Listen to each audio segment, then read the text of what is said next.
नागागी अखोगी any issue the Moin हाइग्रदी यारे मोइन हाइग्रदी यारे हैबदुबो होय यारे ने हानदी फुबा चैबद मोइन हाइरगा लोशनबा ओक अमा हालगा कस्टमरी लोइद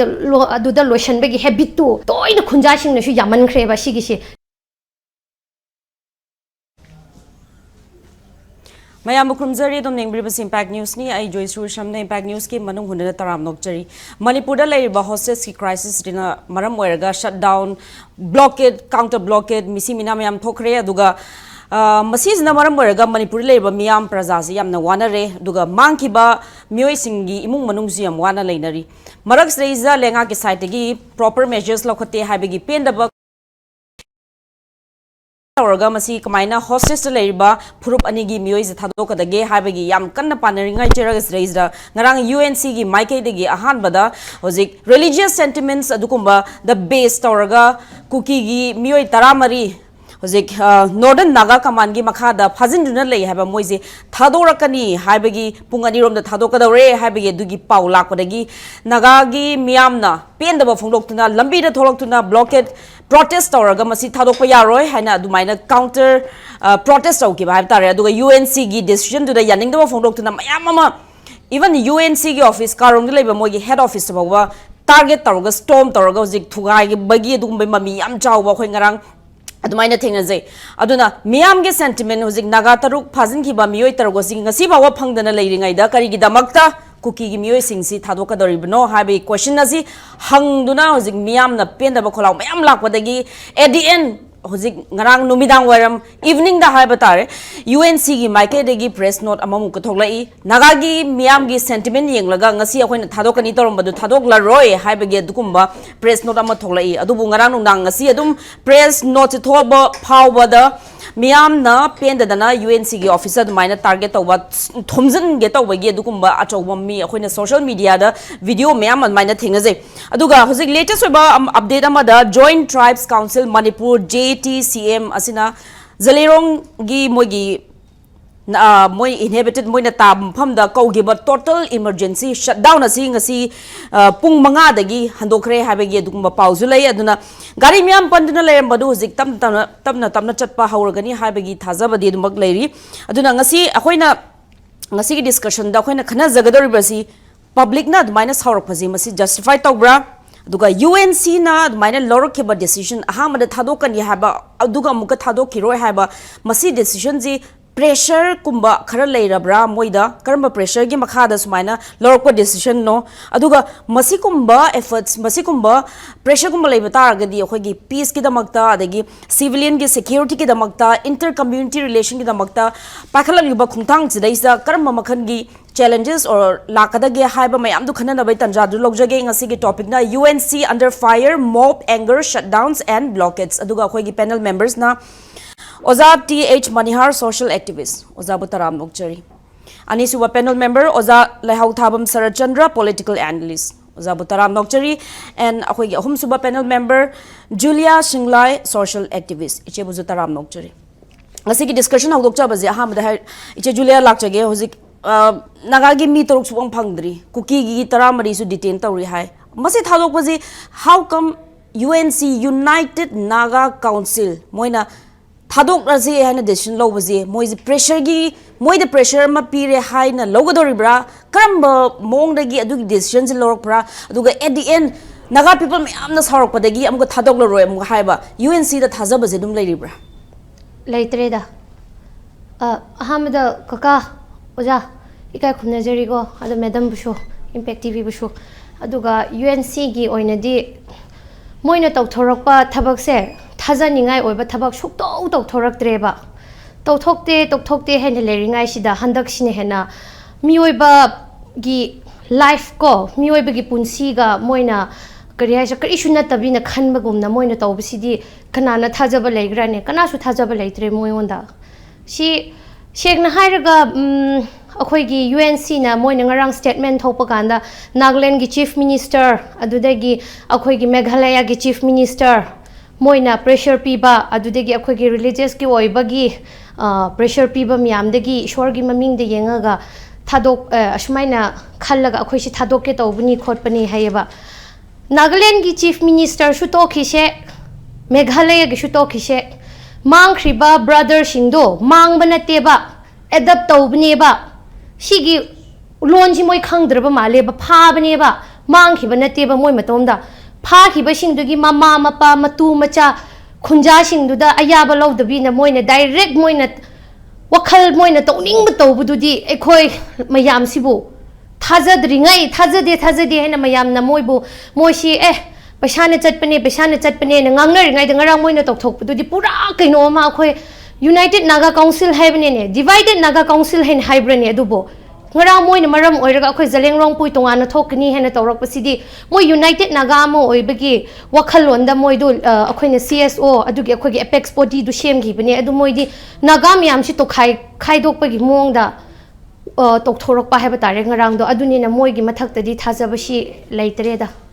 ꯃꯁꯤ ꯄꯣꯂꯤꯇꯤꯀꯦꯜ ꯄ꯭ꯔꯦꯁꯔ ꯈꯛꯇꯪ ꯑꯣꯏꯒꯗꯧꯔꯤꯕ꯭ꯔꯥ ꯑꯣꯔ ꯑꯩꯈꯣꯏꯅ ꯆꯌꯣꯜ ꯑꯃꯒꯤ ꯃꯃꯥꯡꯗ ꯑꯩꯈꯣꯏꯒꯤ ꯁꯣꯔꯁꯇꯒꯤ ꯐꯪꯕ ꯄꯥꯎ ꯃꯃꯥꯡꯒꯤ ꯑꯩꯈꯣꯏ ꯗꯤꯁꯀꯁꯟꯗꯁꯨ ꯑꯩꯅ ꯑꯣꯖꯥ ꯉꯔꯥꯟꯃꯤꯗꯁꯨ ꯍꯪꯈꯤꯕꯅꯤ ꯍꯧꯖꯤꯛ UNCꯒꯤ ꯁꯥꯏꯠꯇꯒꯤ ꯃꯣꯏꯁꯤ ꯀꯣꯟꯁꯥꯈꯨꯜꯗ ꯆꯠꯂꯒ ꯃꯣꯏ ꯈꯨꯟꯖꯥꯁꯤꯡꯗ ꯀꯨꯀꯤꯁꯤꯡꯕꯨ ꯐꯣꯔꯒꯤꯐ ꯇꯧꯕꯤꯈ꯭ꯔꯣ ꯃꯣꯏꯒꯤ ꯃꯤ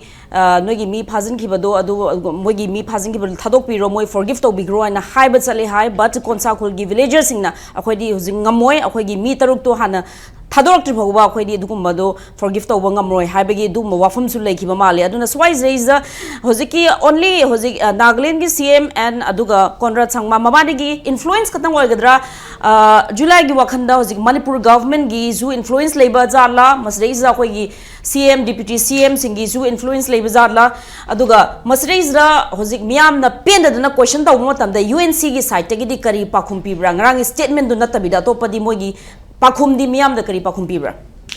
ꯄꯥꯎꯈꯨꯝꯗ ꯑꯀꯣꯟꯕꯗ ꯊꯥꯗꯣꯛꯑꯔꯣꯏ ꯍꯥꯏꯅ ꯍꯥꯏꯗꯨꯗꯤ ꯑꯗꯨꯒꯤ ꯃꯇꯨꯡꯗ ꯄꯥꯎꯈꯨꯝ ꯀꯅꯥꯅꯁꯨ ꯄꯥꯎꯈꯨꯝꯗꯨ ꯐꯪꯗ꯭ꯔꯤꯕꯀꯣ ꯍꯧꯖꯤꯛ ꯁꯦꯡꯅ ꯍꯥꯏꯔꯒ ꯑꯩꯈꯣꯏꯒꯤ ꯁꯔꯀꯥꯔꯉꯣꯟꯗ ꯑꯁꯤꯗꯤ ꯀꯔꯤ ꯍꯥꯏꯕ꯭ꯔꯥ ꯍꯥꯏꯔꯒ ꯁꯔꯀꯥꯔ ꯄꯥꯏꯔꯤꯕ ꯑꯩꯈꯣꯏꯒꯤ ꯑꯣꯅꯔꯦꯕꯜ CM ꯑꯗꯨꯗꯒꯤ ꯍꯣꯝ ꯄꯥꯏꯕꯁꯤꯡꯗꯨꯁꯨ ꯃꯤꯒꯤ ꯑꯇꯣꯞꯄ ꯁ꯭ꯇꯦꯠꯇꯒꯤ ꯃꯤꯅꯤꯁꯇꯔ ꯍꯣꯏ ꯆꯤꯐ ꯃꯤꯅꯤꯁꯇꯔ ꯍꯣꯏꯅ ꯏꯟꯚꯣꯜꯚꯃꯦꯟꯠ ꯇꯧꯕꯁꯤ ꯃꯣꯏꯒꯤ ꯏꯃꯦꯆꯣꯔ ꯑꯣꯏꯕ ꯕꯤꯍꯦꯚꯤꯌꯔꯗꯨꯅ ꯏꯟꯚꯣꯜꯚ ꯇꯧꯔꯛꯄꯅꯤꯅꯦ ꯑꯁꯦꯡꯕꯗꯤ ꯁꯤꯗ ꯁ꯭ꯇꯦꯠꯇ ꯂꯣꯏꯁꯟꯕ ꯌꯥꯕ ꯊꯕꯛꯇꯨꯕꯨ ꯀꯔꯤꯒꯤ ꯃꯤꯒꯤ ꯁ꯭ꯇꯦꯠ ꯑꯇꯣꯞꯄꯅ ꯑꯩꯈꯣꯏꯉꯣꯟꯗ ꯏꯟꯚꯣꯜꯚꯃꯦꯟꯠ ꯑꯗꯨꯝ ꯇꯧꯍꯟꯕ꯭ꯔꯅꯦ ꯑꯁꯤꯗꯤ ꯑꯩꯈꯣꯏ ꯄ꯭ꯔꯖꯥꯅ ꯏꯀꯥꯏꯒꯗꯧꯕꯒꯤ ꯃꯍꯨꯠꯇ ꯄꯥꯏꯔꯤꯕ ꯁꯔꯀꯥꯔ ꯄꯥꯏꯔꯤꯕ ꯃꯤꯁꯤꯡꯅ ꯏꯀꯥꯏꯒꯗꯧꯕꯅꯤ ꯏꯀꯥꯏꯔꯒ ꯑꯩꯗꯤ ꯁꯦꯡꯅ ꯍꯥꯏꯔꯗꯤ ꯏꯀꯥꯏꯔ ꯃꯥꯏꯁꯨ ꯊꯥꯡꯒꯠꯄꯤꯔꯣꯏ ꯃꯣꯏꯅ ꯇꯧꯕ ꯉꯝꯗꯕꯗꯨ ꯃꯤꯅ ꯇꯧꯍꯜꯂꯒ ꯌꯨꯅꯥꯏꯇꯦꯗ ꯅꯥꯒꯥ ꯀꯥꯎꯟꯁꯤꯜ ꯍꯣꯏꯅ ꯃꯣꯏꯅ ꯍꯥꯏꯕ ꯏꯟꯕꯒ ꯁꯥꯕꯗꯣ ꯃꯣꯏ ꯀꯅꯥꯅ ꯃꯣꯏꯕꯨ ꯑꯣꯊꯣꯔꯤꯇꯤ ꯄꯤꯕ꯭ꯔꯥ ꯀꯣꯟꯁꯥꯔꯥꯝꯒꯤ ꯍꯧꯖꯤꯛꯀꯤ ꯃꯦꯗꯝꯅ ꯍꯥꯏꯈꯤꯕꯗꯣ ꯀꯣꯟꯁꯥꯔꯥꯝꯒꯤ ꯈꯨꯟꯗ ꯂꯥꯛꯑꯒ forgive and forget ꯇꯧꯋꯣ ꯍꯥꯏꯕꯗꯣ ꯃꯣꯏꯒꯤ ꯃꯆꯥ ꯃꯁꯨꯁꯤꯡꯗꯨ ꯐꯥꯒꯦ ꯃꯥꯡꯍꯟꯈ꯭ꯔꯒꯦ ꯑꯗꯨꯒ forgive and forget ꯇꯧꯕ ꯉꯝꯒꯗ꯭ꯔꯥ ꯃꯣꯏ ꯃꯇꯝꯗꯨꯗ ꯏꯂꯥꯏ ꯂꯥꯏꯅ ꯃꯤꯉꯣꯟꯗ forgive and forget ꯇꯧꯕ ꯀꯥꯏꯅꯒ ꯑꯗꯨꯗꯨꯗꯤ ꯑꯣꯏꯊꯣꯛꯇ꯭ꯔꯕ ꯂꯤꯗꯔ ꯑꯃꯒꯤ ꯋꯥꯉꯥꯡ ꯅꯠꯇꯦꯅꯦ ꯍꯣꯏ ꯃꯦꯗꯝꯅ ꯍꯥꯏꯕꯗꯤ ꯑꯩꯁꯨ ꯇꯥꯕꯅꯤꯀꯣ ꯑꯗꯨ ꯑꯣꯏꯔꯁꯨ ꯑꯗꯨꯒꯨꯝꯕ ꯇꯧꯕꯁꯨ ꯂꯩꯔꯝꯕ ꯌꯥꯏ ꯑꯗꯨꯕꯨ ꯑꯗꯨꯃꯥꯏꯅ ꯇꯧꯕ ꯇꯥꯔꯗꯤ ꯑꯗꯨꯗꯤ ꯃꯤꯑꯣꯏꯕꯒꯤ ꯆꯠꯅꯕꯤꯁꯨ ꯅꯠꯇꯦꯅ ꯑꯗꯨꯒ ꯑꯁꯤꯒꯤ ꯁꯦꯡꯅ ꯉꯔꯥꯡꯗꯨꯗꯤ ꯑꯩꯗꯤ ꯑꯩꯈꯣꯏꯒꯤ ꯃꯤ ꯐꯥꯈꯤꯕ ꯑꯩꯒꯤ ꯕ꯭ꯔꯗꯔꯁꯤꯡ ꯃꯥꯡꯈꯤꯕ ꯈꯣꯠꯈꯤꯕꯗꯨꯗꯤ ꯑꯃꯔꯣꯝꯗ ꯍꯣꯏ ꯄ꯭ꯔꯦꯁꯔ ꯃꯌꯥꯝꯗꯨ UNCꯗ ꯄꯤꯕꯗꯒꯤ ꯃꯣꯏꯅꯁꯨ ꯑꯐꯕꯗ ꯑꯣꯏꯔꯝꯕ ꯌꯥꯏ ꯑꯗꯨꯕꯨ ꯑꯐꯕꯗꯤ ꯁꯨꯛꯑꯣꯏ ꯑꯣꯏꯗ꯭ꯔꯦ ꯃꯤꯑꯣꯏꯕꯒꯤ ꯃꯄꯨꯟꯁꯤꯗꯨꯕꯨ ꯏꯂꯥꯏ ꯂꯥꯏꯅ ꯃꯣꯏꯅ ꯑꯌꯥꯕ ꯁꯨꯛꯌꯥꯎ ꯌꯥꯎꯗ꯭ꯔꯒ ꯀꯔꯤ ꯃꯔꯝꯗꯒꯤ ꯀꯨꯀꯤ 13ꯗꯨ ꯑꯩꯈꯣꯏꯒꯤ ꯅꯣꯔꯇꯟ ꯍꯧꯖꯤꯛꯀꯤ ꯅꯥꯒꯥ ꯚꯣꯂꯨꯟꯇꯤꯌꯔꯁꯤꯡꯗꯨꯅ ꯐꯥꯕꯒꯤ ꯃꯔꯝꯁꯦ ꯃꯔꯝ ꯁꯨꯛꯂꯩ ꯂꯩꯇꯅ ꯐꯥꯕ ꯅꯠꯇꯦꯕ ꯁꯦꯡꯅ ꯍꯥꯏꯔꯒ ꯍꯧꯖꯤꯛꯁꯦ ꯑꯩꯈꯣꯏꯒꯤꯗꯨ ꯐꯥꯈꯤꯕꯒꯤ ꯃꯣꯏꯒꯤꯁꯨ ꯐꯥꯅꯔꯤꯅꯦꯕ ꯑꯗꯨ ꯑꯣꯏꯔꯗꯤ ꯑꯩꯈꯣꯏꯒꯤꯗꯨ ꯊꯥꯗꯣꯛꯀꯅꯤ ꯊꯥꯗꯣꯛꯑꯣꯏ ꯍꯥꯏꯕ ꯋꯥꯔꯤ ꯁꯥꯟꯅꯗ꯭ꯔꯒ ꯃꯣꯏꯅ ꯄ꯭ꯔꯣꯒ꯭ꯔꯥꯝ ꯗꯥꯛ ꯂꯥꯎꯅ ꯁꯦꯝꯃꯒ ꯁꯤꯗꯒꯤ ꯍꯥꯏꯕꯅꯤ ꯑꯗꯨꯗꯒꯤ ꯍꯥꯏꯕꯅꯤ ꯑꯗꯨꯗꯤ ꯌꯥꯝꯅ ꯀꯔꯤ ꯍꯥꯏꯁꯤꯔꯥ ꯂꯤꯗꯔ ꯑꯃ ꯑꯣꯏꯕꯒꯤ ꯑꯗꯨꯗꯒꯤ ꯌꯨꯅꯥꯏꯇꯦꯗ ꯑꯣꯏꯕꯒꯤ ꯃꯣꯏꯗꯨ ꯀꯥꯎꯟꯁꯤꯜ ꯑꯃ ꯊꯝꯕꯅꯤ ꯑꯗꯨ ꯃꯣꯏꯗꯤ ꯌꯨꯅꯥꯏꯇꯦꯗ ꯑꯣꯏꯕꯒꯤ ꯀꯥꯎꯟꯁꯤꯜ ꯑꯃ ꯊꯝꯕꯒꯤ ꯃꯑꯣꯡ ꯃꯇꯧꯁꯨ ꯃꯣꯏ ꯇꯧꯗ꯭ꯔꯦ ꯑꯁꯤꯅ ꯇꯥꯛꯄꯗꯤ ꯃꯣꯏꯒꯤ ꯃꯊꯛꯇ ꯄ꯭ꯔꯖꯥꯅ ꯂꯨꯕ꯭ꯔꯥ ꯃꯣꯏꯕꯨ ꯄ꯭ꯔꯦꯁꯔ ꯄꯤꯔꯤꯕ ꯃꯊꯛꯀꯤ ꯃꯤꯗꯨꯅ ꯂꯨꯕ꯭ꯔꯥ ꯍꯥꯏꯕꯁꯤ ꯌꯨꯅꯥꯏꯇꯦꯗ ꯅꯥꯒꯥ ꯀꯥꯎꯟꯁꯤꯜꯒꯤ ꯑꯦꯛꯖꯤꯀ꯭ꯌꯨꯇꯤꯚꯁꯤꯡꯅ ꯑꯁꯤ ꯈꯟꯐꯝ ꯊꯣꯛꯑꯒ ꯊꯕꯛ ꯇꯧꯕ ꯌꯥꯕꯅꯦ ꯑꯗꯨ ꯅꯠꯇꯕꯤꯅ ꯅꯥꯒꯥꯒꯤ ꯑꯩꯈꯣꯏꯒꯤ ꯑꯦꯅꯤ ꯏꯁꯨꯗ ꯃꯣꯏꯅ ꯍꯥꯏꯈ꯭ꯔꯗꯤ ꯌꯥꯔꯦ ꯍꯥꯏꯕꯗꯨꯕꯨ ꯍꯣꯏ ꯌꯥꯔꯦꯅꯦ ꯍꯥꯟꯅꯗꯤ ꯐꯨꯕ ꯆꯩꯕꯗ ꯃꯣꯏꯅ ꯍꯥꯏꯔꯒ ꯂꯣꯏꯁꯟꯕ ꯑꯣꯛ ꯑꯃ ꯍꯥꯠꯂꯒ ꯀꯁꯇꯃꯔꯤ ꯑꯗꯨꯗ ꯂꯣꯏꯁꯟꯕꯒꯤ ꯍꯦꯕꯤꯠꯇꯨ ꯇꯣꯏꯅ ꯈꯨꯟꯖꯥꯁꯤꯡꯅꯁꯨ ꯌꯥꯝꯃꯟꯈ꯭ꯔꯦꯕ ꯁꯤꯒꯤꯁꯦ ꯌꯥꯝꯃꯟꯈꯤꯕꯗꯒꯤ ꯍꯟꯗꯛꯇꯤ ꯃꯤꯑꯣꯏꯕ ꯃꯥꯡꯈꯤꯕ ꯑꯩꯈꯣꯏꯒꯤ ꯕ꯭ꯔꯗꯔ ꯇꯔꯨꯛꯇꯨ ꯀꯗꯥꯏꯗ ꯂꯩꯕꯅꯣ ꯈꯣꯠꯄꯅꯣ ꯍꯥꯏꯕꯁꯦ ꯊꯤꯕ ꯈꯪꯗꯕꯤꯅ ꯂꯩꯕꯗꯨ ꯑꯗꯨ ꯈꯪꯕꯤꯗ꯭ꯔꯒ ꯗꯥꯏꯔꯦꯛ ꯑꯩꯈꯣꯏꯅ ꯌꯥꯅꯔꯦ ꯃꯣꯏ ꯊꯥꯗꯣꯛꯔꯅꯤ ꯑꯗꯨꯒ ꯄ꯭ꯔꯣꯒ꯭ꯔꯥꯝꯒ ꯍꯥꯏꯂꯥꯏꯠꯀ ne adu kana bu usitabra moi wakhal da khalle bako naga haibse akhoi na apex body parents body oina akhoi lebne na leiriba khunja sing ja akhoi na themadi yarni akhoi na order tawrdi yarni habi wakhal se hojik mi oi bagi punsi ga moi se sinaningai habidi hanna yarakpani na adu gi mowong du na hojik sho muka yarani khalla moi si tawbne ba adu bu ai khoi gi zeleng rong pui gi ichini naw sing na ngarang di phajana moi yadre habdu utkreba asi moi bu lesson na matakpani asi da moi na lesson na ma asi da khanghau da bin amuka tawrabako mi oi bisi tamba ngamde go madam cheng na hairaga nungdang da natraga na mi leitaba matam da senaba ngamdabane na moi gi kuki taramari du moi na lot na pu khiba yai aduga moi na thado khiba yai ba khangdri ngai da sangbu du ngamdabane na adubu hairiba united naga council sibu karamba naga na thaja khigadra ba kana shu thaja roi adu thaja budi lairadana hojik zelengrong poidi moi degi tongalani haina ishu irakpadudi adudi moi gi dudi aikhoi sibu kari shu na taba oina khanbagi mowong do mathang da moina lot na tawraga shu yade hebdu utkani go khoina ngam haudraga shu adubu yaragadi tawdani ngai aikhoi gi ichili naw tarup tu phangdri phawbudi moi gi shu shina da na ba haiba tare go shina da bina mayam gi sentiment nagam yam gi wakhal lon ji khangbi ga dawni haibsi ai moi on haininge aduna hoji apex body ogera lenga ogera public ki sentiment praja gi sentiment khangdaba sing dudi praja na suga yaro habi wafam duni aduga nakalam rom da hariba UNC da lakliba religious ki oba political ki oba any kind of pressure lakpa sumaina kuki NP Manipur da su pressure lam gadra moi da su naga taruk to thado pikro habi gi pressure lam gani khanbra swai da dikari habi ninge moi she sum atum aigi wakhal ni go atum haidok ning da habadi family shu sometime yeng bai khot pa yaubni na sigumba matei manau adudi mama macha shu sigumba khoi gi manung hutna gumba dum every TV discussion gum si yeng bai yaubni di khallaga leye leite gi wafam ji haining dabani adubu kuki haiba jati she masagi pot yam pamu ba jati ni go masagi pot yam pamu ba jati sina ai khoi gi mi taruk khak tang ne moi gi taramari ne ba moi gi taramari du thadok pirage akhoi gi taruk thadok piyo hairaga moina puthokpa ngamdri se puthokpa ngamdabina nakan degi moina mateng ni ba hogal ai se asisi moi on the pressure di piram ba yai piramaga su moina pressure pi ba sidi akhoi gi UNC da oigani natra gomda government of Manipur da natra ho am akhoi gi center da ko adu gumba dagi asi moina ngambagi ne Meghalaya gi chief minister involvement lakpa Nagaland gi chief minister involvement lakpa shi kuki sing gi pressure ne ai di sheng na haige ba shi naga gi pressure ne di oiroi maram di kari gra hairadi hat kriba religious ki akoi gi oiriba association society sing na pressure pirak pa shi shu matamama da kuki ga maitei ga landauba matam da shu kuki on da Nagaland da leiba kuki sing na mateng yam pange na adu matam da moina mi hat pa matam mi pha pa matam du di tawgno haina Nagaland gi chief minister du tholak pro tholak draga kari gi hoji kuki gi mi sho aga mana naga nungsi ba saraga humanity ground da mana thadok piyo ga haiba du di ma gi lamda warak pa chalo aikhoi gi lamda di ma warak ningai tarka ta de go aikhoi gi lamde aikhoi thokpa Manipur gi sarkar leina mana tawshnu adu da ngamdra ba sarkar du di go adum hingdrashu yare adu moi bu shit pi da bane adu ma lere adu ga kuki NP Manipur da pressure shi piramgani maram di moi di masagi mi pamu bane adu mi du leitra bane na sheng hairaga leitra ba pot to khoina ni bane ba yenda sangom ni ba khoi shi sangom du thok drai na yenda sangom je hanjan ni bane ba adu sangom du leitra bane na yen china mafam khuding da chatlaga yerum pi ramayam ji themba haukhre ba sangom thokpham ji thi han bane ba adu bo handak si di mi shi minagi matang ne ba land kapna bagi matang na te ba aduni na asidi moi on the pressure piramgani moi na pressure pi bashi shrom laaga themba government of Manipur da haizabagi muhuta moi kuki NP na shingbagi changse kuki NP Manipur haibane but moi di Manipur do yauri adu moi di atokpa state ta chatlaga asmoi shi thembiyo na religious ki maming do oina chatpagi type ta tawkhreba lairiba Meghalaya gi chief minister Nagaland gi chief minister show hanadagi moina atokpa kangu da kuki sing du moina pressure pi birambo oragadi hanadagi shu pi bane na moi se akhoi bu hairak bane na khanba yaye adu handak moi matang chade pi ningai gi mathau su ta de ba okay ado hojik mi do ni razu phangroi haibagi wafam haipet pangi aduna kuki tara mari dudi phangaroi da baduga lei baduga exchange so je habnina further course of action di kari haina man decide to ashamade asi loina parts of policy ne da moi gi shek na hair noina khangi da akhoi di hujik kari haisni kari hai ni hujik ti akhoi gi human rights to show haiba tare ko akhoi no hujik ti mi se moi gi si leiri bane na leiye have si prithvi myam da moi ne khanghan khreba shoi ba shei gi na akhoi gi naga leader na shoi bane ba khanghan khrabane na moi di kari haisra akhoi na khut thaba tar sho ama to ba tar sho akhoi si bu yon ningai gi leibak myam prithvi se yon bada yam na shit khrani ba khoi di kuki inpi gi moi press note da hojiki 6 civilian naga civilian si gi matang de kai su khangde haibage dugum basu ma thokhi ba leiba ajon julian haibaji hojikti naga na khatang da phaba gi mong uhalle haibage wafam duni thank you so much next round dong lak chage mathang wa hanga se hai oza Manihar lak chage oza hojiki blenga ki site gi UNC da chithi ma thagi ba Karani Mamanga, Masida Haibazi using Nagagi civilian, Mangi Bazi Moitina Balangang, the Kana Honaria Duga Masi case, transparent of among the investigations. Satana Vaida Makta, National Investigation Agency, the Sinare Haibani. Karimba kidnapping Cassie and I dad my Sinabusu Yanga Bazala, Natraga, Lengax now Zika Hariba, 6 civilians, Laitre, Moise Secre, have a Kang Padagi, Adugi case with Tiganabana, minus Hinabazala, Duga was it likely Bawa. Iran City Hantabalaitre, Aduga, Marak Mayam Sirays, a UNC gi site, and transparent oi the Bamonga, Prazada, Namtakpaman Bamong, the Tolakpa Mogi decision, Adugam got Miamgi sentimenti and Gum decision, Handokpa, Masika, my name Biabagoza. The second one, as ladies, UNCC, Yam Sao in Nagagi Unity, Naga, Coding Maxi, any district lady, Manipur, the lady, even Nagaland lady, can boxi freely Tabak the Wungam the Manihana.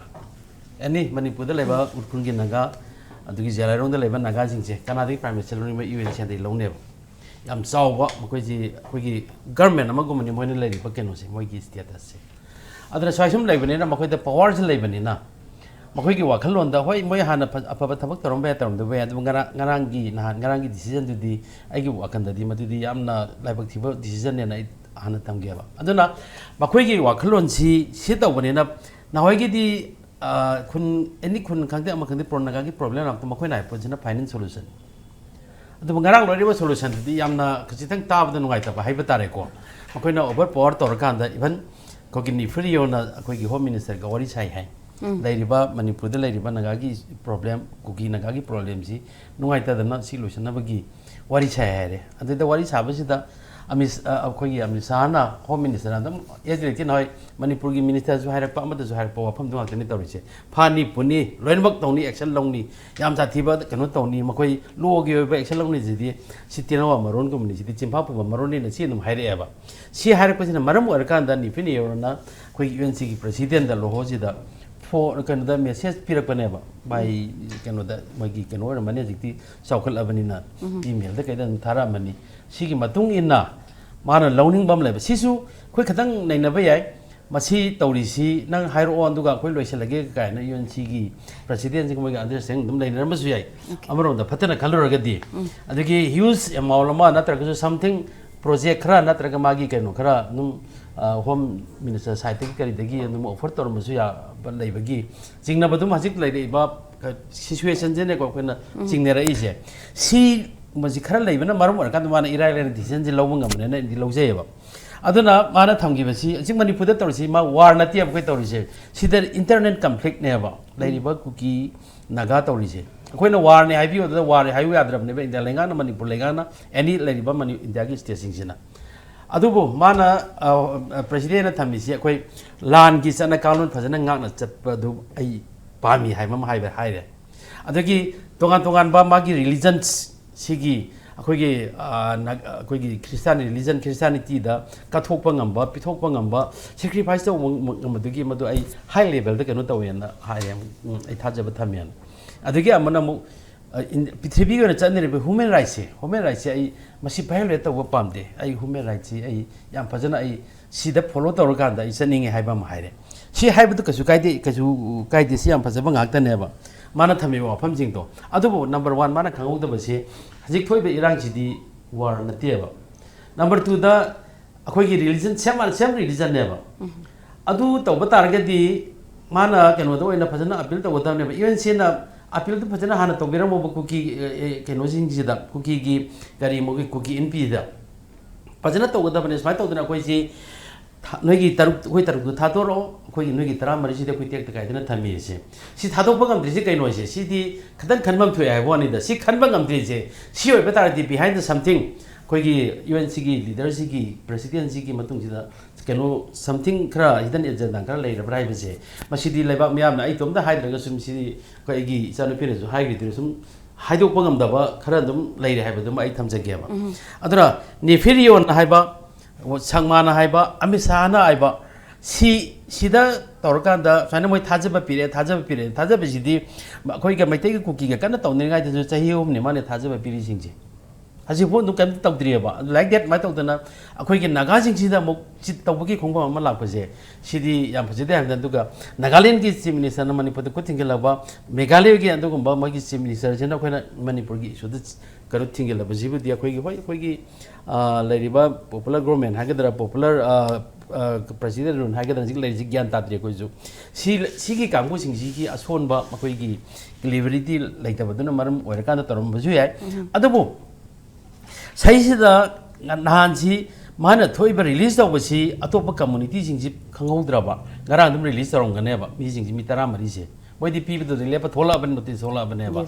adu bo ji lerong kangbu tungan ba naga kangbu singji no omaka da makoi pung ama makai ani ahum gi matak ta makoi UNC gi office discuss tarong kan da koi thadok pe yaro se saida moi law bane ba decision je natraga di moi already thadok pas del lai greba adu si matang ji da ina panjani gi sira ka di sira hai no problem India laingan sih losan mereka kali tiba. Saya sih auksal aja. Ni video auksal eba, keno auksal eba. Ben asam bukti auksal apa yang lain eba. Siapa itu? Oiba tarak ketinggal. Saya kau ki mi taruk, kau ki nupa taruk si, keno ki naga ki nupa taruk si. Hingi ber hing debra ki kau cakap lama tholak kedua eba. Si kari kau mas Syria na lok thok tarak ke Syria na irang thor kene aja. Si India laingan urang bayai, Manipur laingan urang bayai. Tungan mas Syria sini urang bayai. UNC ki presiden urang bayai eba. Adu ubah matamlah sini dah. Magi macam masuk sokan dah. Aduh siapa lagi? Aduh kan kasi naga kuki jingcina, oida apa pada mengang, maya apa mengang kanda, makoi na pari ba midu bu, kani wifi kang pucing na pari ba, makoi ki nubi jing na pari ada na, papa de yaur bu nubi jing na, adam live pira ba, pacar statement pira do bokta, kasi kundu de ki miem ta pari kanda orpan na bagi bokta de, karena mi mari pai hai, mi mari pai, aduh tu siapa mi mari pai hai. Tukan ba kundu hai hai ba wane ba, param ta basu ya ba, Manipur ta papa je koi na udara mina kang dre ba. Koi trong lau bagi tu pai harga nung drug yon ba parami do ne ba sugum ba koi ki chin thi ba lai ba je si phatia ba aduga kanona su India lai ngana su home minister su kanu da appeal to be yadra haibni da ko ki NP da appeal to yadra bra ba na koi ke taruk tu putho moi da thadok jar kani Manipur lai ngana su ha ga da noi taruk tu puthoro moi mai thadok jar kani moi te ta kai da na thami si hai ba mapan thona moi proudly hai ba ngam ji kari no sini da aduga hojiki nagamyam gi apex body ne harba UNC na kamaina kuki NP da nonjabagi moong da ya bagi decision ji lor pano si masi yam na ngakningai oi bam na de ai ga sai tong hi bado moi si ni video yausal eba kogi sangma yausal eba keno se si behind something oine hai se hidden agenda ma soi leine ba si home minister gi through de gi lakpane ba ni video na mon da hairi ba sangma na hairi sing se si home minister dagi lakpa po ne ba ado itar de sa hagi chum package khara choi de ki offer torom gane hai ki thaja baje oza package na tabi the live threat kumba adugumba live threat tawroi moi kem tok de kan UNC kem tok dri ka gi dagi mathak te UNC na Manipur gi issue je thoroughly khang de ba ngasi phau da UNC da lai ba mi sing jina ngasi Manipur gi lai ba issue sing jim chana thoroughly khang de adagi naga Lairiba, the Gimaita Lairiba cookie Lairiba, she booked a boy canal on the moon, Kangde, she studied out there. A question of Hoyna demands, Koinaga, Koi South Nagal, Nagal, South, not Nagal, sticky hand, with the Waka Lake there. Other Makoi Pari, Puriganano, Italy now Canano, Quikanaga Hominari, a Quiki, Lusalakanda, Quiki, the Canana, Lebanon, Canana, Lepuka Kaje, she gets Makwita later, number of Oregon, the Ireland, this is low. She never went this in lower age. Although it target them on the Manipuri history background, like the Hive never mounted. Adimatata, Lady by Apex body, and a lady UNC in a I had to give it. UNC in a Makiku Nagagi, Isulo in a book, Nagagi, Isulo in a book, say Makoina Hive, the Basing, she Kunji, Otlin, Nadi never. ꯑꯁꯤꯒꯤ ꯄꯥꯋꯔꯁꯤ ꯄꯤꯕꯅ ꯃꯔꯝ ꯑꯣꯏꯔꯀꯥꯟꯗ ꯉꯁꯤ UNCꯅ ꯃꯣꯏꯅ ꯇꯧꯕꯗꯣ ꯌꯥꯅꯦꯅ ꯊꯣꯛꯂꯛꯄꯅꯦꯕ ꯁꯩꯁꯤꯗ ꯍꯧꯖꯤꯛꯇꯤ ꯅꯍꯥꯟꯋꯥꯏꯗꯤ ꯂꯥꯏꯔꯤꯛ ꯂꯥꯏꯁꯨ ꯍꯩꯇꯕ ꯑꯩꯈꯣꯏꯒꯤ ꯄꯥꯝꯗ ꯀꯩꯗ ꯇꯧꯔꯒ ꯇꯧꯖꯕ ꯃꯤ ꯉꯥꯛꯇ ꯂꯩꯔꯝꯕꯩ ꯋꯥꯅꯤ ꯍꯧꯖꯤꯛꯇꯤ ꯂꯥꯏꯔꯤꯛ ꯂꯥꯏꯁꯨ ꯍꯩꯕꯁꯤꯗꯤ ꯁꯣ ꯃꯦꯅꯤ ꯂꯩꯔꯕꯅꯤꯅ ꯁꯤ ꯈꯪꯉꯛꯄꯅꯤ ꯁꯤ ꯊꯥꯗꯣꯛꯑꯒꯗꯤ ꯁꯤ ꯋꯥꯔꯜ ꯂꯣꯏꯁꯟꯅꯈ꯭ꯔꯅꯤ ꯑꯩꯈꯣꯏ ꯇꯔꯨꯛꯇꯨ ꯐꯪꯉꯔꯣꯏ ꯍꯥꯏꯕꯒꯤ ꯋꯥꯈꯜꯂꯣꯟꯗꯨꯗ ꯃꯌꯥꯝꯁꯤꯅ ꯑꯣꯝꯁꯤꯜꯂꯀꯥꯟꯗ ꯁꯤ ꯃꯤꯇꯤꯡ ꯇꯧꯕꯅꯦꯕ ꯑꯗꯨꯗ UNCꯁꯤꯅ ꯃꯈꯣꯏ ꯗꯤꯁꯤꯖꯟ ꯂꯧꯕ ꯉꯝꯗꯕꯅꯦꯕ ꯉꯁꯥꯏꯒꯤ ꯀꯩꯅꯣꯗꯨ ꯗꯤꯁꯤꯖꯟꯁꯤ ꯃꯥ ꯋꯤꯗ꯭ꯔꯣ ꯇꯧꯕꯩ ꯋꯥꯅꯤ ꯀꯩꯅꯣꯗꯨꯗ ꯑꯗꯨ ꯅꯠꯂꯝꯗ꯭ꯔꯒꯗꯤ ꯑꯩ ꯊꯝꯖꯈꯤꯕꯗꯣ ꯊꯥꯗꯣꯛꯇꯅ ꯑꯗꯨꯝ ꯃꯣꯏ 14 ꯊꯥꯗꯣꯛꯇꯅ ꯑꯗꯨꯝ ꯏꯁꯨꯁꯤ ꯑꯗꯨꯝ ꯗꯔꯃꯥ ꯂꯣꯏꯁꯜꯂꯝꯃꯅꯦꯕ ꯑꯗꯨꯕꯨ ꯍꯧꯖꯤꯛ ꯑꯩꯈꯣꯏꯅ ꯀꯤꯔꯤꯁꯦ ꯉꯁꯥꯏ ꯂꯩꯔꯤꯕ ꯇꯔꯨꯛꯁꯤ ꯃꯈꯣꯏ ꯍꯤꯡꯅ ꯂꯩꯔꯝꯃꯒꯗꯤ ꯏꯠꯁ ꯑꯣꯀꯦ ꯌꯥꯝꯅ ꯁꯥꯟꯇꯤ ꯑꯣꯏꯅ ꯂꯣꯏꯁꯟꯒꯅꯦꯕ ꯀꯔꯤꯒꯨꯝꯕ ꯂꯣꯏꯔꯝꯗ꯭ꯔꯒꯗꯤ ꯉꯁꯥꯏꯒꯤ 14ꯒꯤ ꯂꯥꯏꯐꯁꯤꯁꯨ ꯑꯩꯈꯣꯏ ꯈꯪꯉꯣꯏꯗꯣꯔꯤꯅꯦꯕꯀꯣ ꯁꯤ ꯑꯣꯏꯕ ꯇꯥꯔꯒꯗꯤ ꯃꯅꯤꯄꯨꯔꯗ ꯍꯧꯗꯣꯔꯤꯕ ꯃꯩꯁꯦ ꯑꯩꯈꯣꯏ ꯂꯩꯔꯤꯕ ꯏꯁꯨ ꯊꯣꯛꯍꯜꯂꯤꯕ ꯈꯔꯗꯨ ꯈꯛꯇ ꯅꯠꯇꯦ ꯏꯟꯗꯤꯌꯥ ꯂꯩꯉꯥꯛ ꯃꯅꯤꯄꯨꯔ ꯂꯩꯉꯥꯛ ꯅꯥꯒꯥꯂꯦꯟ ꯂꯩꯉꯥꯛ ꯐꯥꯎꯗ ꯌꯥꯎꯅ ꯑꯩꯈꯣꯏ ꯃꯅꯤꯄꯨꯔꯁꯤ ꯃꯩ ꯆꯨꯕꯅꯦ ꯍꯥꯏꯁꯦ ꯃꯁꯤꯗꯤ ꯑꯩꯈꯣꯏ ꯃꯅꯤꯄꯨꯔꯗ ꯂꯩꯔꯤꯕ ꯑꯩꯈꯣꯏ ꯏꯟꯗꯤꯖꯤꯅꯁ ꯄꯤꯄꯜ ꯀꯥꯡꯕꯨꯁꯤꯡꯁꯤꯅ ꯑꯩꯈꯣꯏ ꯄ꯭ꯔꯖꯥꯁꯤꯡꯁꯤꯅ ꯑꯩꯈꯣꯏ ꯃꯣꯏꯗꯁꯨ ꯑꯩꯈꯣꯏ ꯍꯧꯖꯤꯛꯁꯤ ꯑꯩꯈꯣꯏ ꯀꯩꯅꯣ ꯇꯧꯕ ꯃꯊꯧ ꯇꯥꯔꯦ ꯈꯣꯜꯂꯥꯎ ꯂꯧꯕ ꯃꯊꯧ ꯇꯥꯔꯦꯕ ꯍꯧꯖꯤꯛꯁꯦ ꯑꯗꯨꯅ ꯃꯁꯤ ꯌꯥꯝꯅ ꯂꯨꯏ ꯑꯗꯨꯅ ꯈ꯭ꯋꯥꯏꯗꯒꯤ ꯃꯔꯨꯑꯣꯏꯅ ꯑꯩꯈꯣꯏꯒꯤ ꯅꯥꯒꯥꯗ ꯃꯈꯣꯏ 14 ꯔꯤꯂꯤꯁ ꯇꯧꯔꯣ ꯍꯥꯏꯕꯒꯤ ꯃꯍꯨꯠꯇ ꯑꯩꯈꯣꯏꯒꯤ ꯀꯨꯀꯤ ꯏꯟꯄꯤꯗ ꯀꯣꯇꯨꯗ ꯇꯣꯉꯥꯟꯕ ꯂꯩꯔꯤꯕ ꯀꯨꯀꯤꯒꯤ ꯂꯩꯔꯤꯕ ꯃꯈꯣꯏꯒꯤ ꯃꯆꯤꯟ ꯊꯤꯕꯗ ꯍꯛꯂꯦꯡꯕ ꯂꯩꯇ꯭ꯔꯕ ꯑꯗꯨꯒꯨꯝꯕ ꯔꯤꯐ꯭ꯌꯨꯖꯤꯁꯤꯡꯁꯤꯗ ꯃꯈꯣꯏ ꯇꯔꯨꯛꯁꯦ ꯅꯈꯣꯏ ꯇꯦꯛꯇ ꯀꯥꯏꯗꯅ ꯊꯥꯗꯣꯔꯛꯑꯣ ꯍꯦꯛ ꯊꯥꯗꯣꯛꯄꯗ ꯃꯈꯣꯏ 14ꯁꯦ ꯊꯥꯗꯣꯛꯍꯟꯒꯦ ꯅꯠꯇꯕ ꯇꯥꯔꯗꯤ ꯅꯈꯣꯏꯗ ꯀꯨꯀꯤꯒꯤ ꯉꯁꯤ ꯁꯨꯗ ꯂꯩꯕ ꯈꯪꯗꯦ ꯑꯃꯗ ꯂꯩꯕ ꯈꯪꯗꯦ ꯁꯤꯗ ꯈ꯭ꯋꯥꯏꯗꯒꯤ ꯑꯋꯥꯡꯕ ꯊꯥꯛꯇ ꯑꯦꯛꯁꯟ ꯂꯧꯈꯠꯀꯦ ꯍꯥꯏꯁꯦ ꯁꯤ ꯍꯥꯏꯕꯤꯌꯨ ꯍꯥꯏꯕꯅꯤꯗ ꯑꯗꯨ ꯀꯨꯀꯤꯗꯗꯤ ꯋꯥꯡꯕꯗꯤ ꯍꯧꯖꯤꯛꯁꯤ ꯅꯥꯒꯥꯗ ꯁꯨꯝ ꯇꯥꯏꯅ ꯂꯩꯌꯦꯕ ꯍꯧꯖꯤꯛꯁꯦ ꯍꯥꯟꯅ ꯃꯩꯇꯩꯗ ꯇꯥꯏꯅꯔꯝꯕꯗꯨ ꯇꯥꯏꯅꯐꯝ ꯂꯩꯇꯕ ꯇꯣꯛꯔꯀꯥꯟꯗ ꯍꯧꯖꯤꯛ ꯅꯥꯒꯥꯗ ꯑꯃꯨꯛ ꯇꯥꯏꯅ ꯂꯩꯔꯦꯕ ꯍꯧꯖꯤꯛꯁꯦ ꯃꯣꯏꯅ ꯇꯧꯔꯤꯁꯦ ꯁꯤꯒꯤ ꯊꯕꯛꯁꯤ ꯇꯧꯕꯤꯅꯨ ꯍꯥꯏꯕꯅꯤꯗ ꯑꯄꯪꯕꯗ ꯇꯧꯒꯗꯕ ꯊꯕꯛꯇꯣ ꯇꯧꯕꯤꯅꯨ ꯑꯗꯨꯅ ꯑꯩꯈꯣꯏ ꯇꯔꯨꯛꯇꯨ ꯇꯦꯛꯇ ꯀꯥꯏꯗꯅ ꯑꯗꯨꯝ ꯂꯩꯔꯝꯕ ꯑꯣꯏꯖꯅꯨ ꯑꯗꯨꯅ ꯀꯔꯤꯒꯨꯝꯕ ꯇꯦꯛꯇ ꯀꯥꯏꯗꯔꯒꯗꯤ ꯅꯥꯒꯥꯒꯤꯗꯃꯛꯇꯤ ꯑꯣꯏꯔꯗꯤꯅꯤ ꯑꯗꯨꯒ ꯑꯃꯅ ꯈ꯭ꯋꯥꯏꯗꯒꯤ ꯁꯣꯏꯔꯤꯁꯦ ꯃꯈꯣꯏꯅ ꯑꯩꯈꯣꯏꯒꯤ ꯂꯩꯐꯝꯒꯁꯤ ꯂꯣꯏꯅꯃꯛ ꯈꯪꯍꯜꯂꯦꯕ ꯁꯤ ꯅꯥꯒꯥꯒꯤꯁꯨ UNCꯅ ꯇꯧꯔꯤꯁꯦ ꯀꯥꯔꯣꯡꯗ ꯂꯩ ꯑꯗꯨꯒꯤ ꯀꯦꯝꯗ ꯂꯩ ꯑꯩꯈꯣꯏꯒꯤ ꯀꯩꯅꯣꯗ ꯂꯩ ꯍꯥꯏꯔꯤꯁꯦ ꯁꯤ ꯑꯣꯏꯇꯥꯔꯒꯗꯤ ꯍꯣꯔꯦꯟ ꯁꯦꯀꯨꯔꯤꯇꯤ ꯐꯣꯔꯁꯇꯨ ꯃꯌꯥꯝ ꯑꯃ ꯑꯣꯝꯁꯤꯜꯂꯀꯥꯟꯗ ꯑꯗꯨꯝ ꯄꯨꯈꯤꯕꯁꯨ ꯌꯥꯏꯑꯕ ꯁꯤꯒꯤ ꯀꯩꯅꯣꯁꯤꯃꯁꯨ ꯃꯈꯣꯏꯗ ꯌꯥꯝꯅ ꯍꯥꯏꯗꯣꯛꯄꯒꯤ ꯈꯨꯗꯣꯡꯆꯥꯕ ꯑꯃ ꯄꯤꯕꯁꯦ ꯁꯤ ꯑꯣꯏꯕ ꯇꯥꯔꯒꯗꯤ UNCꯅ ꯁꯥꯟꯅꯔꯤꯕ ꯅꯥꯒꯥꯂꯦꯟꯒꯤ ꯆꯤꯞ ꯃꯤꯅꯤꯁꯇꯔꯅ ꯁꯥꯟꯅꯔꯤꯕ ꯁꯪꯃꯥꯅ ꯁꯥꯟꯅꯔꯤꯕ ꯑꯃꯗꯤ ꯏꯟꯗꯤꯌꯥ ꯂꯩꯉꯥꯛꯅ ꯁꯥꯟꯅꯔꯤꯕ ꯗꯔꯃꯥꯁꯤ ꯀꯩꯅꯣ ꯍꯥꯏꯕꯁꯦ ꯑꯩꯈꯣꯏ ꯂꯩꯕꯥꯛ ꯃꯌꯥꯝꯅ ꯑꯩꯅ ꯍꯥꯏꯗ꯭ꯔꯒꯁꯨ ꯑꯗꯨꯝ ꯈꯟꯅꯕꯤꯔꯣ ꯍꯥꯏꯕ ꯋꯥꯐꯝꯗ ꯊꯝꯖꯒꯦ Thank you so much, Oza. Mathangi wanga se ha political analyst Oza Leihaothabam Saratchandra lakchage. Oza was UNC masin apex body miyam na dumaina thazaba body duna miyam da dumaina betray to bire habegi wafam si lakpada. Oza gi naklamam de matam da UNC je mazi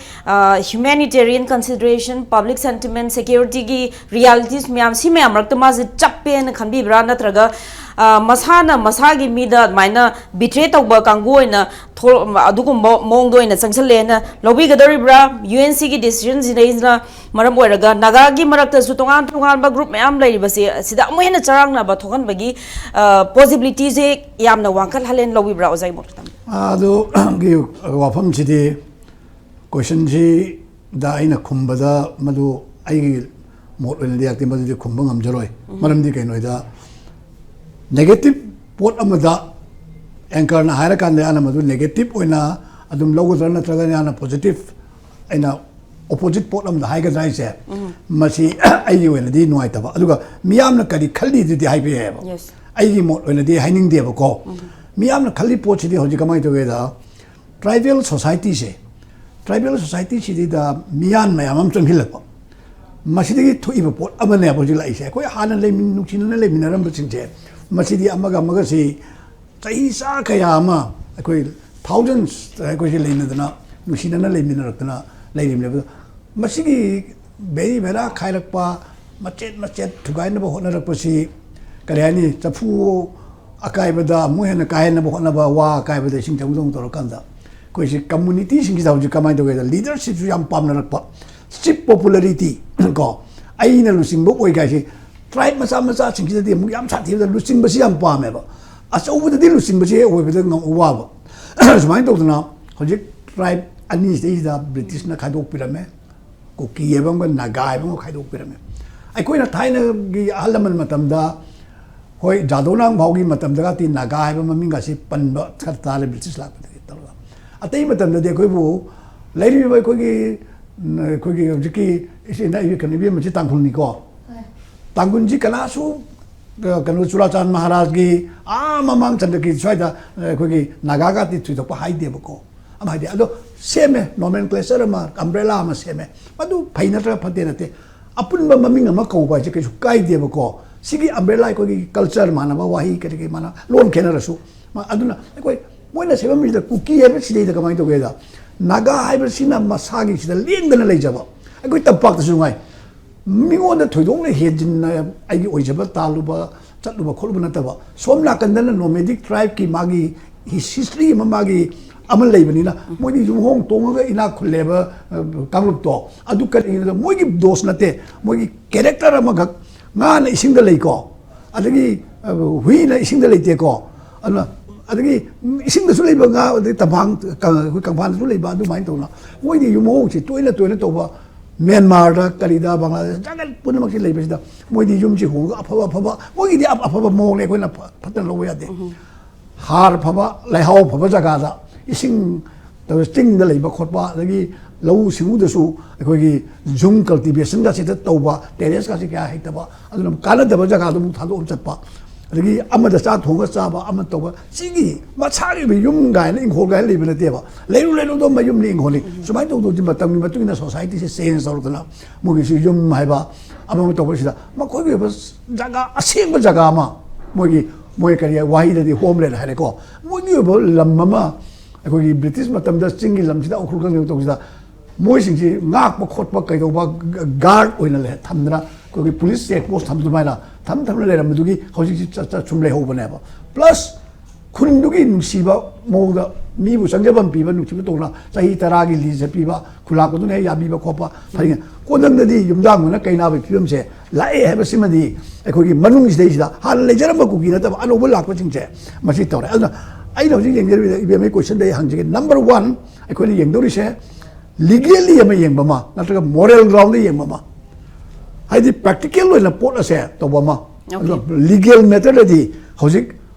UNC là lâu đi sẽ cái nào cũng có cái pressure đó Nagaland cái pressure cái Arunachal cái Meghalaya cái pressure Manipur lâu đi này đấy đó lâu rồi cái lấy ponte coi đi cái nào cũng là Manipuri simi sa takwi ram đấy cái ada bagi Swiss meli bedi Union Home Minister na ada Delhi de torokan de tokisida India gi grouping ngang kambu ne ba ko Mizoram na wa ngang di sidi ma na ngang u da ai koi baji ka lo le har kan ne na ngang de ba ne ba ma na sanaram de man ga so ado sidi da nephew rio na hai re ba po chi su ama hai re su UN sida anga sai be mana takwi ba manya na yo kai um ba khara thel ka khara le ram ga da ga hai ba se we ram bi ai maram di ai ni matung ina mi bu phajil le thambai se unlawful confinement ko ba law da pha ba ya ba mi ba bu ka si da ta anywhere to phajil le thambai se mas unlawful confinement ni phari ba kamu sing ke dandi pium to ba ma si law da le pho na ba amarom da na mo kamai da asom da so mi phajil li ba phajil la ga or nei ba to ra kan da nupi ga si to thadu ira e ba thadu ba si de som na kan da mo hen na crime criminal chumni criminal te barbarian loi ba yamna chokhat ta ba yamna rustic oi ba mi mak da phara so hat ba to ta so yamna tamthi mo mong to bi character ama man ba pot am le re maram di nupi sing bo du thino la ga nei ra ga thadorak pa mai magi mamang da magi loina bi di mamang da magi husband machai mamang da phara ga openly pugi ba si du gi silli ba mayam so som da khang na ba khang ba kamu si da kai dong le ge ba to ri se adun di hoji soi de ba se ain gi ba tieng da ain noi le yeng da moi se som da mi bo halam ba su pha bo phar su to ri ba som la kan da su chap pa na som la ko chu noi na phar me pha ne le di se moi la ain gi mi yeng de yeng di kari da mak ta noi adu gi akai bi to de phali ko ka ne UNC da bo su phali ba kamu ko gi Senapati da kem to ri da bo su to gar ga di ani mak ta mi yeng do manana lo du chalai ga dong ne ba adu boy di lo du salai matam da pulap phara ka da dandi pi ba yai kana so wa ro roi mi sing du thawai manga me sire madu any xy pot winning mom ora sano madu action dem da lodana som da nakal da dangka ta ro khol ga side lo ba man da mong da mo gi interest madum kuki da bu to di ya na kuki da to di no su adu kap su adu palu da nu si ba do ko adu ga som na kan da na hek ya ring ai hoji lai di moi la long di khange mai te da hanam lai bak thi bagi mai te da hanam amu attack to re mathang da mu khara community chau ba tangul li kamu da mu to re adagi amadam jelerong ki khara dam tore amat tore si tore ko tori mi amse masi moina tongdra somda mi tha dok thain torga minung si amna leiba mi oi bu yam si ba dong na khan base chahi ahum hela aba sidei da hela aba sidei da moi bu minung si ma chet ma yaw bar bala sarkar se hari ba minung si yaw du mi sidei da aikoina namaste to minung si yaw du mi da aikoina namaste to gi value leibra hoji yeng bio bharat sarkar na sanari base nahan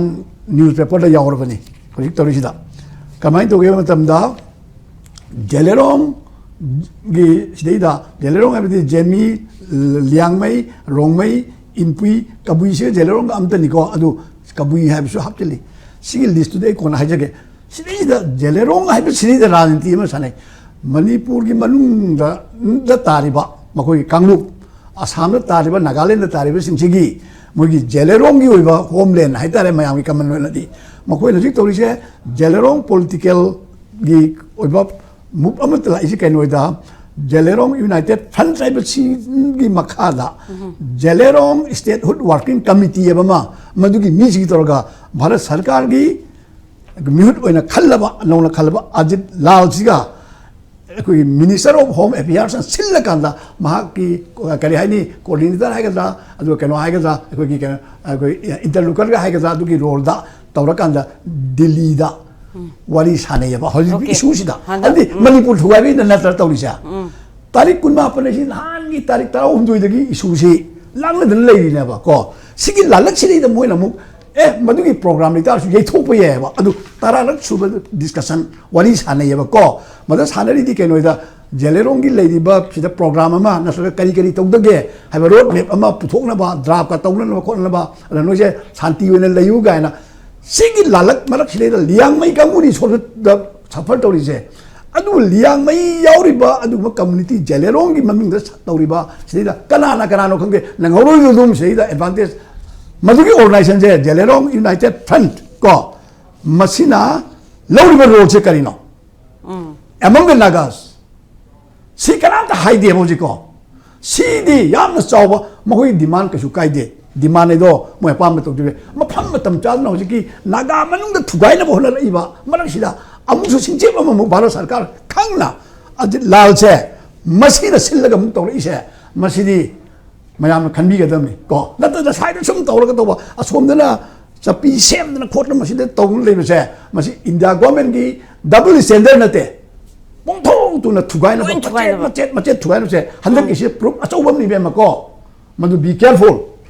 adugun se losil le thamoi tong ni aduna sigum se khangna losil le thamba ta la di je ad hairi ba sai gi kai kun ka ku ha nate ko gi nan gi mi phari ba kundo koncha kundo masida le di si keno ne ba ko liang mai kamu ne ba liang mai kamu si ga somda ki ga tong na li bra na daga naga ga to han ba mal han daga naga to ba tong la ko gi abuk su uan le ba moi na ko pose kana na tei no kai khan khan da ba mai tei na to nu ka pai hai ding ba ni pha ba si ba na ba kai to ba han bi moi church ni moi ahum leader ga to ba mi mari ga sokten to do kana to no go chi I khang khang na khangin na da bi mo je lui upali ho ji pha ri ji kana no siram ma su kana na ha to ri ji khang khang chi da khangin na da to no chum lei ba se masi yam lali aduna masi gu ma mawong si da inda go me na sanari ba se masi da amuk ai ko gi among nagas na sai gi hai UNC ga adagi som na kan da ko no lali chumi ga na mu khan ba se ai di masi ma di to han janing de badu slip ama khudi thi banen lo si ko masi na maram mo na mu khan han na sai gi keno thugai re kho lai jum thugai re ai mo bu nu si da bi question na te ai ko gi se apik pai ko mo su nu si da na pharu li to ri ni hai tang wa hai da na to step ta soiru ba se soiri di kai no hai da na sai gi adon ta ba moina UNC sina koi di sola thali di punamak sigi makok ni aina khanjaru ba mohoi na makok di apex body is choi hai roi dong ni yaring ke ai imung da ba ahan na mana wari loba ngam dra kan sida la nga ngam na walo de ha matam da chor society naga umbrella da le di society sigi mioi khar khujo khar na apex body ni ga di yaro even vote tong na tatar ho gi nagaland to ri si ba mawalong do yauri no nawalong de no ji thugai na ko Eastern Nagaland ki tawri sin ni ko aduna masini le ko na pai hajin ba organization am par ai da lebak pai ri society ni dori si ai civil society ni ai da haire loi re adu to civil society du the give ka hoji uki da kam thoi hoji civil society ra frontier la su khang dem ta uki da le ni organization yam bu ta se na frontier organization la civil society la chum na gi NGO ka chung pa rong la thore Okay. sigu mayam se masi ekoi number 1 India government ki role am leire simadi ai diat pup tok jage Yes. mathang da moina haining badi kaino da hojik se kai da soe hai ma samda soe la koi manam khase kaino da ai khoi ki 16 district anno district tale khak how ki base 2016 ko masi da ta seng na kangpok pi ba district am semu base masi quite a job blunder mistake of the government of Manipur never ko masi na soe ra kangpok pi sina lingu pareng no lei pareng no lai khoi ngak da hu aga maduna lin noi na hoji ko sile lei re ba anywhere chumra anywhere Yes. Oza